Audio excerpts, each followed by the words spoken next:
Assalamu alaikum students.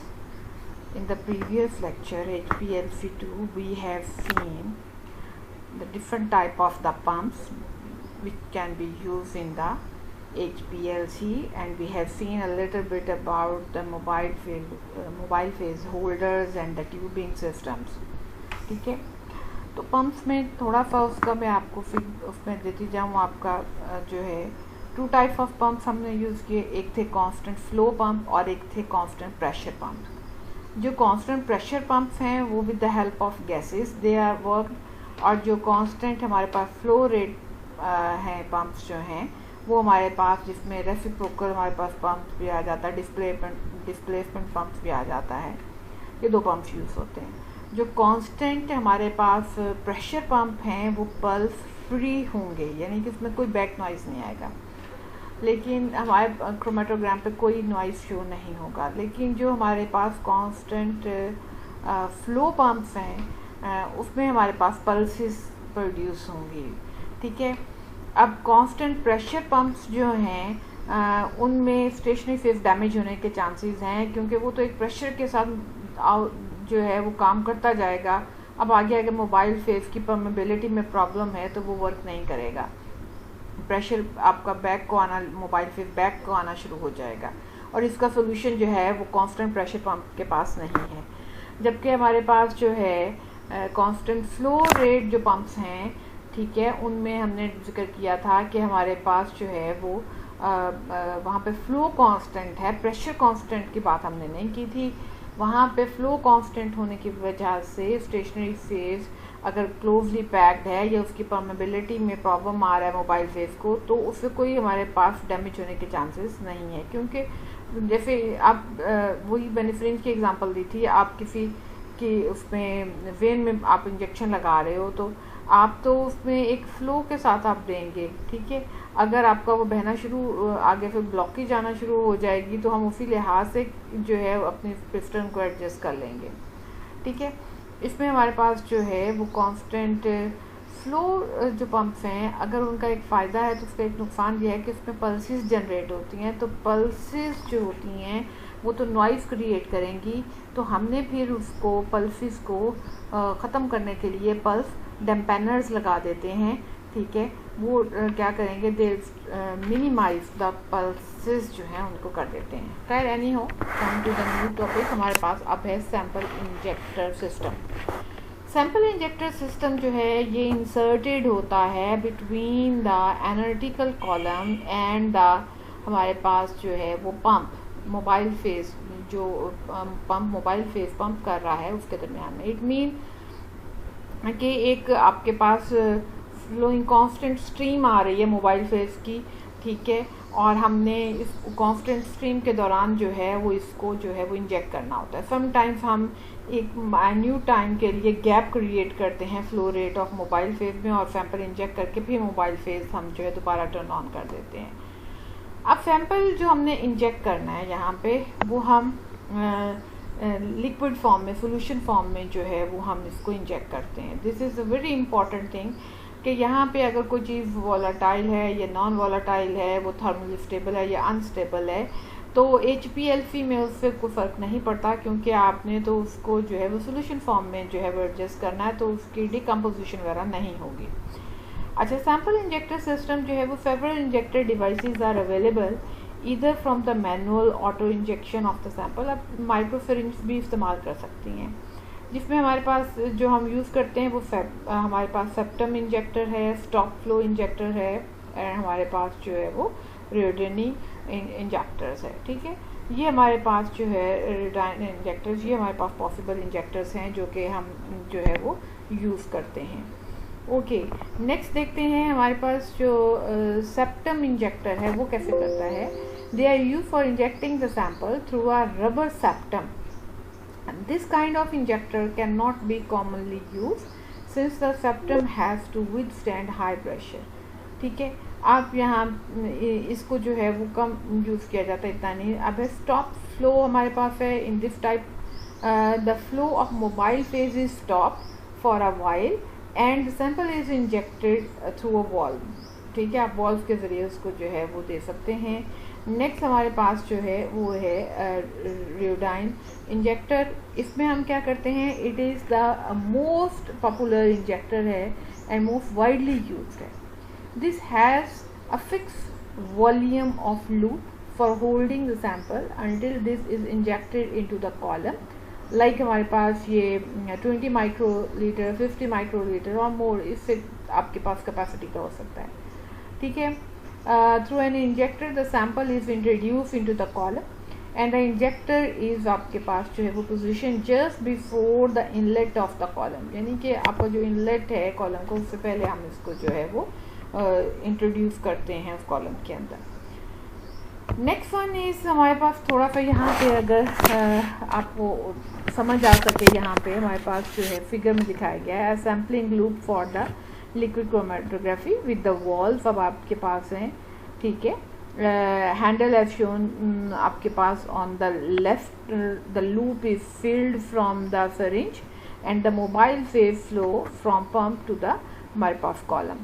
When the valve is placed in the position on the right, the loop is inserted between the pump and the column so that the mobile phase sweep the sample onto the column. अच्छा, बिल्कुल ऐसे जैसे आप अपना कोई knob घुमाते हैं, ठीक है, उसके नॉब के घूमने से आपके पास उसका इनलेट हो जाता है। अब अगर हैंडल को, पानी का पंप जो है, अगर आपके पास पाइप से पानी गुजर रहा है, आप हैंडल से घुमाते हैं एक डायरेक्शन में तो आपके पास वो स्टॉप हो जाता है और एक तरफ आप घुमाते हैं तो ऑन हो जाता है। सॉर्ट ऑफ इस किस्म का ये हमारे पास जो है सैम्पल इंजेक्टर जो है, इसमें ये हमारे पास वर्क करेगा। नेक्स्ट वन इज हमारे पास यहाँ पे बताया गया है कि सिलेक्शन वॉल्व क्या है। By the using of the selection valve we can select whether the purpose is for the analytical, आपके पास जो है वो पर्पस है या हमारे पास जो है वो प्रिपरेटिव पर्पस है, हमने किस लिए ये यूज़ करना है। आप यहाँ पे डिफरेंट तरह के देख सकते हैं। हमारे पास लोड पिस्टन है। In this piston the sample is loaded on to the sample loop है। नेक्स्ट है हमारे पास इंजेक्शन, हमारे पास पोजीशन है यहाँ पे। इन दिस पोजीशन द हमारे पास जो loaded sample is injected on to the column by the forceful flow of the solvent on to the sample loop by which the sample is introduced to the column है। ये उसकी working दिखाई गई है कि आपने कैसे वो करता है, आपके पास सैंपल इंजेक्ट होता है, ठीक है। आपने ये तो नहीं है कि आपने इसमें सिंपल उसमें सैंपल ऐसे डाल देंगे, वो तो आपका स्ट्रीम में मिक्स हो जाएगा, ठीक है। तो उसको मतलब आपने एक पर्टिकुलर वे से आपने उसे इंजेक्ट करना होता है। अब आ जाते हैं कॉलम्स की तरफ। मेन चीज़ जो हमारे पास है कॉलम, हमारे पास बेसिकली इसमें HPLC में दो तरह के यूज़ होते हैं। एक हमारे पास होता है प्री कॉलम, जिसे गार्ड कॉलम भी कहते हैं, और दूसरा हमारे पास जो होता है वो एनालिटिकल कॉलम होता है। अब हमारे पास जो है वो what is the purpose of the pre column या गार्ड कॉलम क्या है। जाहिर है ये कॉलम आपका जो है वो मेन एनालिटिकल कॉलम से पहले लगाया जाता है और इसे गार्ड कॉलम भी कहते हैं। इट मीन ये मेन एनालिटिकल कॉलम को बचाता है, उसकी सेफ्टी के लिए हम इसे यूज़ करते हैं। इसमें होता क्या है कि हमारे पास प्री कॉलम जो है it contain a packing chemically identical to that in the analytical column. Like अगर आपने सलीका जेल की पैकिंग की है एनालिटिकल कॉलम में, तो यहाँ पे भी हम वही पैकिंग करते हैं। Mainly use to remove the impurity from the solvent and prevent the contamination of the analytical column. मैंने आपको कहा था कि एनालिटिकल कॉलम जो है वो उसकी पैकिंग बहुत इंपॉर्टेंट होती है, हम बार बार उसे चेंज नहीं कर सकते, बहुत महंगे होते हैं और बहुत मतलब स्मूथ पैकिंग रिक्वायर्ड होती है, तो ये काम बार बार नहीं किया जा सकता। तो हम एक दफ़ा कॉलम प्रिपेयर करके उससे काफ़ी सारी जो है हम उसके अंदर से सैंपल रन कर देते हैं, फिर जाके हम काम काफ़ी के बाद फिर हम अपना कॉलम जो है वो चेंज करते हैं। तो इट मीन हमें अगर चेंज नहीं करना तो उसे कंटामिनेशन से बचाना है, तो उसके लिए गार्ड कॉलम है, ठीक है। It is also called as the guard column too और द प्रोटेक्टिव कॉलम भी है, ठीक है। It is having the large particle size. अब इसके जो स्टेशनरी फेस तो वही रहेगा, ठीक है, जो पैकिंग मटेरियल वही रहेगा जो आप एनालिटिकल कॉलम में यूज़ कर रहे हो, लेकिन थोड़ा सा इसमें पार्टिकल साइज जो है कंपैरेटिवली लार्ज होता है, ठीक है।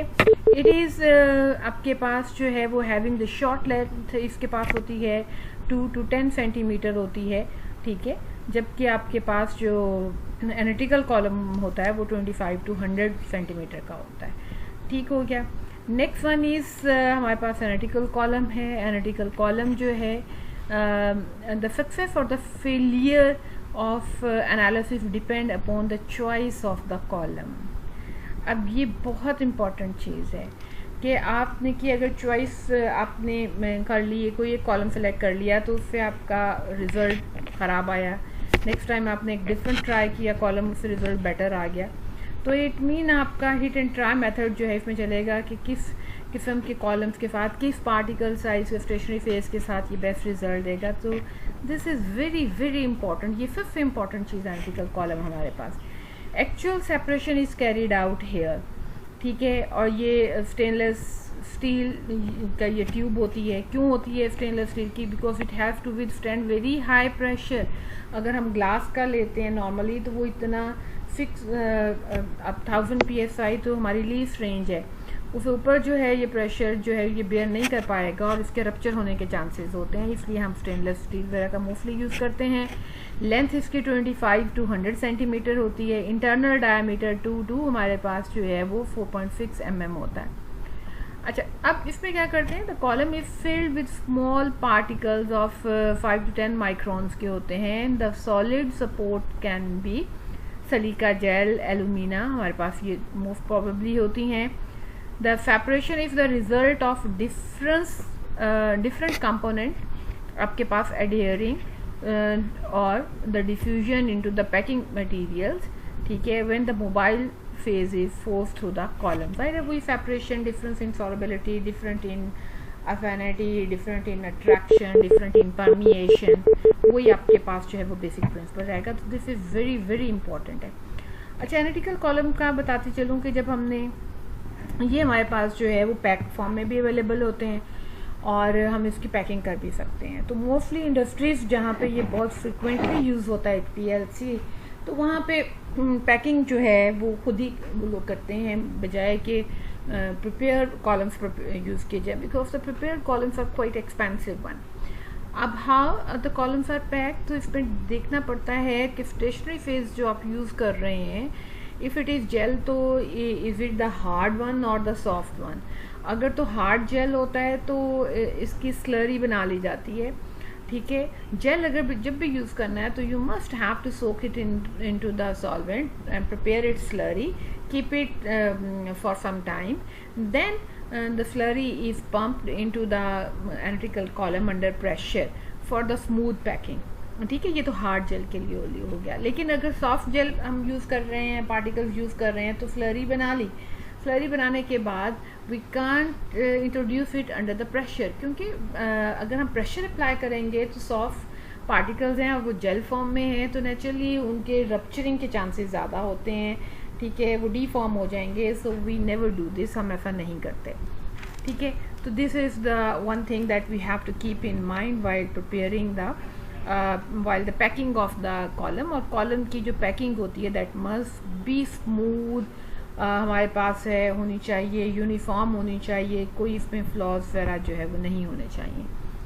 अच्छा, फिर ये है कि देखें, आपको मैं क्रोमेटोग्राफी में ऑलरेडी बता चुकी हूँ कि दो तरह के हम इसमें प्रोसेस होती हैं। एक हमारी नॉर्मल फेस क्रोमेटोग्राफी होती है, एक रिवर्स फेस में। एक पॉइंट माइंड में रखिएगा कि नॉर्मल फेस में हमेशा स्टेशनरी फेस पोलर होता है और रिवर्स फेस में स्टेशनरी फेस जो होता है वो हमारे पास नॉन पोलर होता है। So C8 और C18 columns are considered as an example of reverse phase liquid chromatography.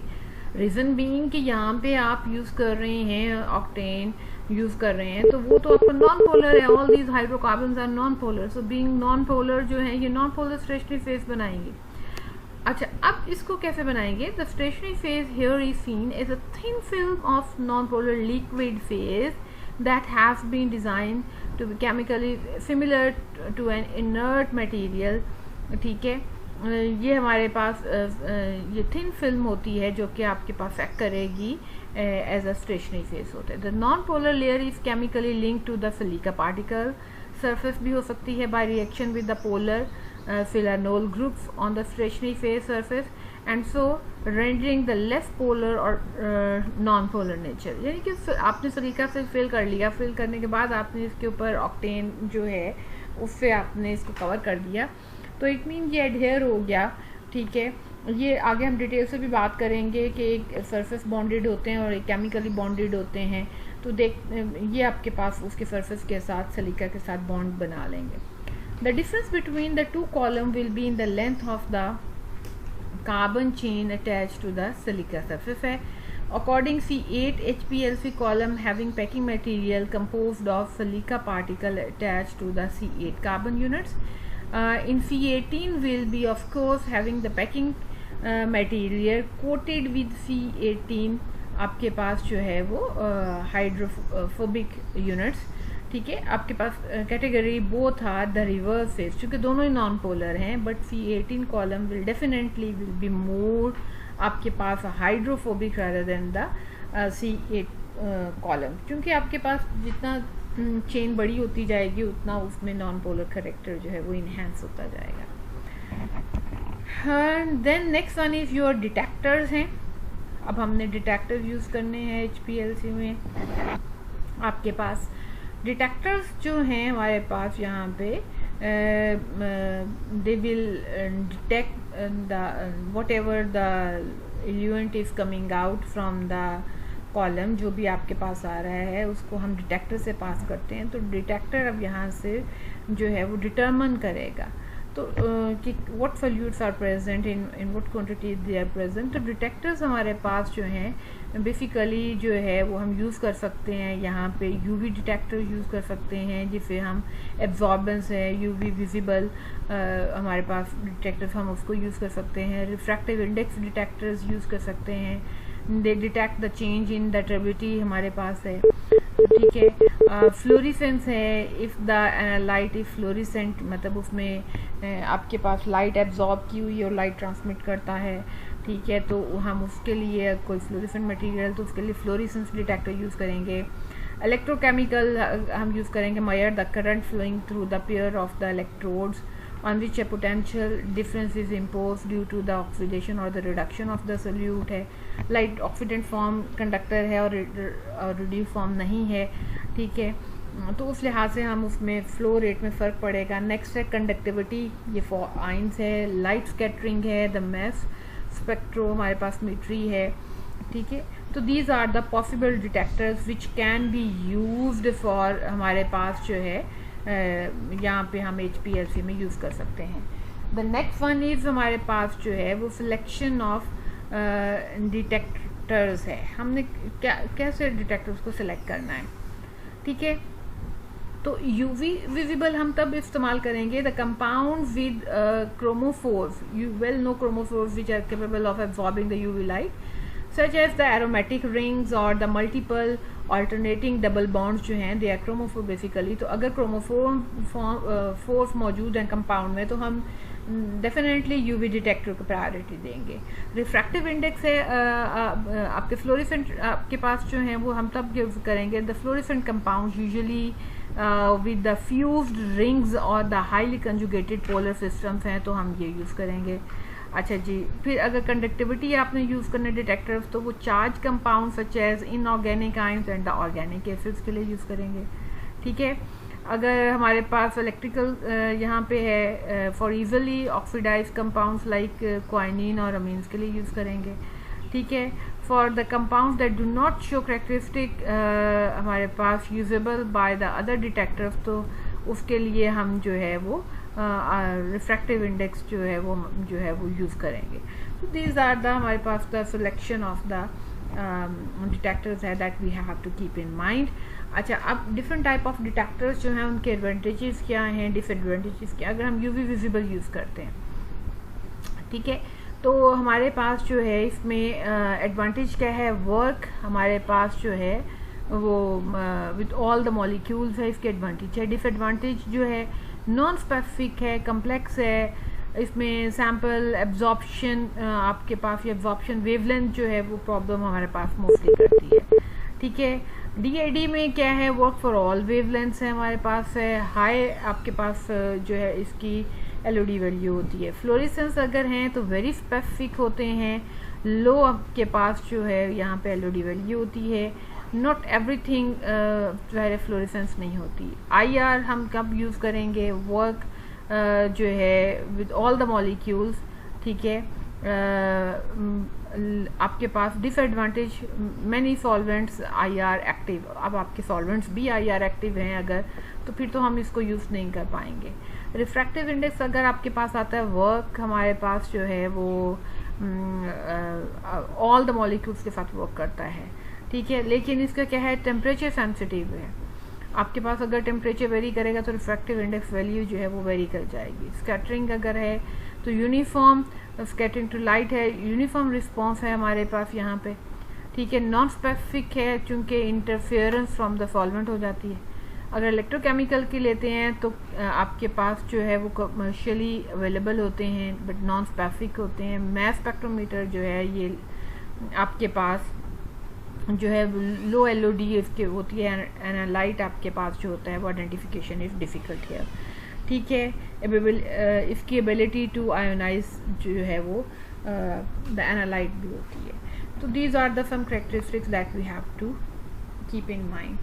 अब आइडियल डिटेक्टर प्रॉपर्टीज़ होनी क्या चाहिए, this is very very important कि अगर हमने जो भी करना है, आपने फ्लोरेसेंट करना है, आपने कंडक्टिविटी करना है, आपने रिफ्रैक्टिव इंडेक्स यूज़ करना है, वट एवर UV डिटेक्टर को भी करना है, तो आपको क्या उसकी आइडियल डिटेक्टर की प्रॉपर्टीज़ क्या होनी चाहिए। The first thing is high sensitivity. Number 2 universally और द आपके पास जो है वो प्रीडिक्टेबल स्पेसिफिसिटी होनी चाहिए। लार्ज लीनियर रिस्पॉन्स रेंज होना चाहिए। लो डेड वॉल्यूम होना चाहिए। नॉन डिस्ट्रक्टिव होना चाहिए। इनसेंसिटिव टू टेम्परेचर और द मोबाइल फेज, ये नहीं है मोबाइल फेज का ही वो उसकी पीक्स देके बैठा हो। कंटिन्यूस ऑपरेशन होना चाहिए, ये नहीं है बीच में गैप्स आना शुरू हो गया, आपका डेड टाइम जो है आना बहुत ज़्यादा शुरू हो गया। Reliable and easy to use होना चाहिए। No single detector fit all these criterias, कोई एक हम नहीं कह सकते जी ये डिटेक्टर ये करना चाहिए। हाई सेंसिटिविटी का मतलब ये एक बच्चे कि इसमें माइनर चेंज के साथ भी कोई कंपाउंड है, उसकी कॉन्फ़िगरेशन के साथ है, फार्मूला सेम है, तो उनको भी डिटेक्ट कर सके, ठीक है। और ये है कि फिर आप उसे जो है वो डिटेक्टर को all the environments in everywhere in the world we can use them, ठीक है। लीनियर रिस्पॉन्स रेंज मतलब जो आपके पास रिस्पॉन्स आ रहा है उसी में ऑल्टरनेशंस नहीं आने चाहिए, फ्लक्चुएशंस जो हैं वो आपके पास नहीं आने चाहिए। ओके, आपके पास जो है यहाँ पे एक UV डिटेक्टर जो है वो यहाँ पे थोड़ा सा शो किया गया है कि UV डिटेक्टर के बारे में उसमें दिखाया गया है कि हम UV फोर्स यूज़ करते हैं, ठीक है। हमारे पास जो यहाँ पे क्वाड विंडोज़ हैं, हम सैंपल जो है हमारे पास जो पाता है, ठीक है, तो हम उसे डालते हैं यहाँ से, ये फिर वेस्ट यहाँ से होता हुआ आपके पास वेस्ट में चला जाता है और डिटेक्टर जो है मीनवाइल से डिटेक्ट कर देता है। रिफ्रैक्टिव इंडेक्स आपके पास जो है डिटेक्टर जो है ये detection occurs when the light is bent due to the sample eluting from the column and this is read as the disparity between the two channels, हम इसको जो है वो करते हैं। Okay, this is a little bit here about the detectors. In the next lecture inshallah we will discuss in detail about the detectors, थोड़ा सा इसको और डिटेल से सब डिटेक्टर्स को जो है उनकी वर्किंग को जो है we will discuss. This is all about today. Thank you.